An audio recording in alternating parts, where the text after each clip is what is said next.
Nunca olvidas el sonido del primer disparo. No suena como en las películas. Es más seco, más real. Y cuando lo escuchas dentro de tu escuela, entiendes que el lugar donde aprendías, ahora es donde intentas sobrevivir. Me llamo Violet, y esta es la historia de cómo una mañana de primavera se convirtió en el día que marcó mi vida para siempre. El primer estallido hizo temblar las luces. Por un segundo todos pensamos que era una broma, algo del día de los seniors. Después vino otro, y otro más, y en ese instante todos entendimos. La biblioteca se llenó de gritos, del sonido de sillas cayendo, de pasos sin dirección. Alguien dijo, escóndanse debajo de las mesas. Yo me tiré al suelo, y el piso estaba tan frío que sentí que me cortaba la piel. El aire olía a polvo, a metal, a miedo. Todo era confusión. Y aún así recuerdo pensar que ese no podía ser mi final.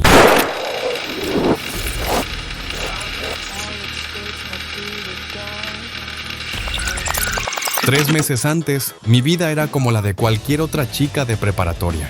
Tenía 17 años, un grupo de amigas, tareas pendientes y una lista de canciones para el baile de graduación. Columbine High School era una escuela normal. Había jugadores de fútbol, porristas, nerds y los que no encajaban en ningún grupo.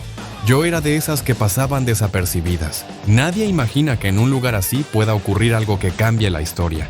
Había dos chicos que todos conocían de vista, Eric Harris y Dylan Klebold, mayores que yo. Los veías con sus abrigos largos y esa expresión de gente que no espera nada de nadie. No eran populares, pero tampoco invisibles. Caminaban juntos por los pasillos, siempre hablando entre ellos, como si el resto del mundo no existiera. Nadie sabía lo que planeaban. Durante más de un año habían preparado un ataque que pretendía ser mucho más que un tiroteo. Su plan original era destruir la escuela completa. Colocaron 2 bombas de propano en la cafetería con temporizadores programados para la hora del almuerzo. Querían que explotaran, que todo colapsara y luego disparar a los sobrevivientes, pero las bombas fallaron. Y ese error cambió todo. A las 11:19 de la mañana del 20 de abril de 1999, decidieron entrar disparando. El sonido se escuchó primero en el patio. Los que estaban afuera nunca tuvieron oportunidad.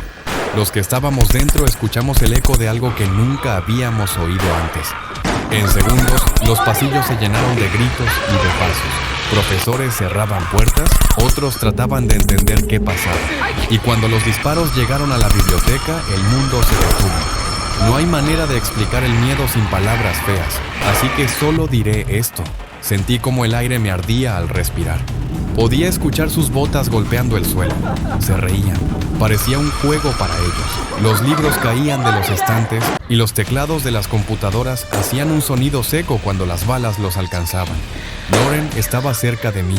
Le tomé la mano sin mirarla. Solo pensé, por favor, que esto termine. En un momento escuché pasos acercarse. Una voz preguntó, ¿crees en Dios? No supe qué decir. Respondí con lo único que me salió. Sí. Él dijo algo como, ¿por qué? Y se alejó.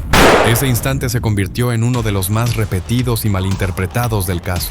Con el tiempo se inventaron versiones, nombres cambiaron, y lo que fue una pregunta absurda en medio del horror terminó convirtiéndose en una leyenda. Pero eso no importa, lo que importa es que estaba viva. Por muy poco, pero viva. No sé cuánto tiempo pasó.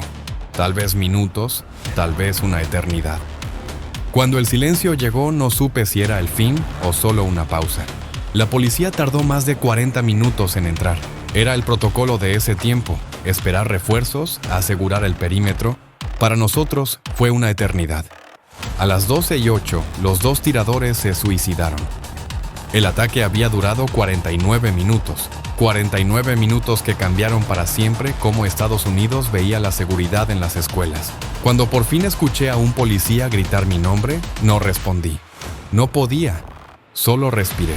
Una mano me tomó la mía y me dijo, ya estás a salvo. Nunca una frase me dolió tanto, porque en realidad nadie volvió a estar a salvo después de eso. El cielo estaba tan azul cuando salí que dolía mirarlo. Había ambulancias, cámaras, padres desesperados. El ruido era insoportable. Conté mis respiraciones. 1, 2, 3. Tenía que seguir viva, aunque no entendía por qué. Pasé semanas en el hospital. Me habían disparado 9 veces. Sobreviví. Pero cada herida tardó más en cerrar por dentro que por fuera. El cuerpo sana, la mente no tan rápido. Por las noches escuchaba los pasos en mis sueños. A veces el silencio era peor que el ruido. Después vinieron los datos, los titulares, los expertos, todos tratando de explicar lo que nadie podía entender. Eric Harris y Dylan Klebold tenían 18 y 17 años. Habían dejado videos, diarios, amenazas publicadas en internet. Querían ser recordados, y lo consiguieron. El ataque de Columbine no solo fue una tragedia, fue el comienzo de una era. Antes de ese día, los tiroteos escolares eran raros, aislados. Después de Columbine, todo cambió. Se crearon protocolos, simulacros, y el término efecto Columbine se volvió parte de la cultura. En los años siguientes hubo más de 300 tiroteos escolares en Estados Unidos. Virginia Tech en 2007, 32 muertos. Sandy Hook en 2012, 20 niños y 6 adultos. Parkland en 2018, 17 víctimas. Uvalde en 2022, 19 niños y 2 maestras. Y muchos otros que apenas ocuparon titulares por un día. Columbine fue el primero que el mundo vio en vivo por televisión. El principio de una cadena que, 25 años después, todavía no se ha roto. Desde aquel día, nada volvió a ser igual. Columbine cambió la manera en que un país entero entendía la palabra escuela.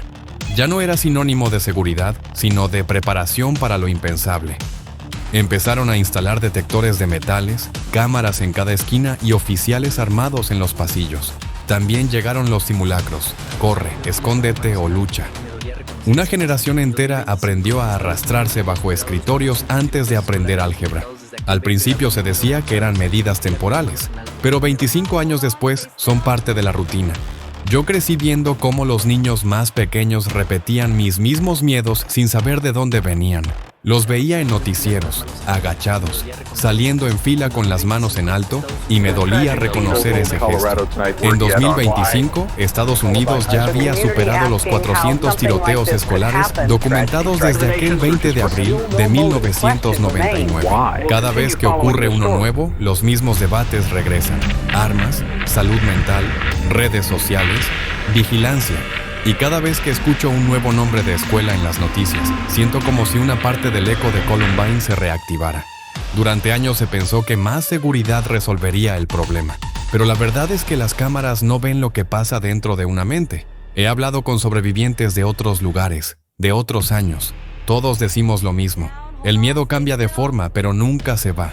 Los simulacros que enseñan a salvarte también te enseñan a imaginar tu final, y nadie debería aprender eso en una escuela. ¿Hubo cambios buenos? Sí. Se crearon líneas anónimas para denunciar amenazas, consejeros escolares, programas de prevención. Algunos salvaron vidas, pero los recursos no alcanzan para todos. En muchas zonas del país, los estudiantes siguen sin apoyo psicológico, los maestros siguen sobrecargados, y el acceso a armas sigue siendo demasiado fácil. Casi la mitad de los estados permite comprar un rifle a los 18 años sin controles estrictos.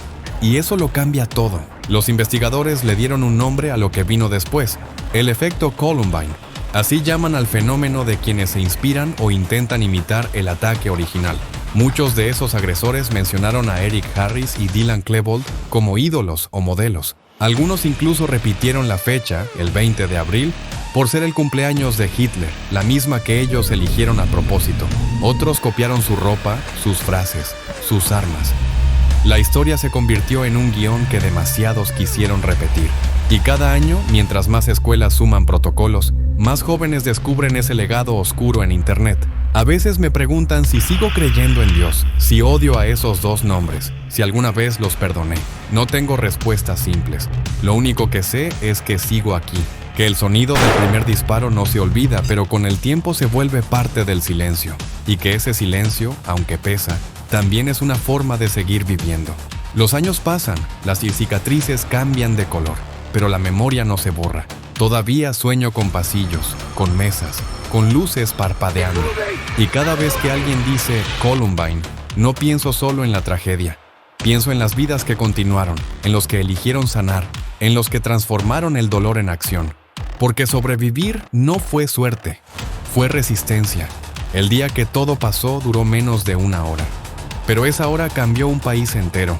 y cambió mi vida para siempre. Soy Violet y sobreviví para contarlo.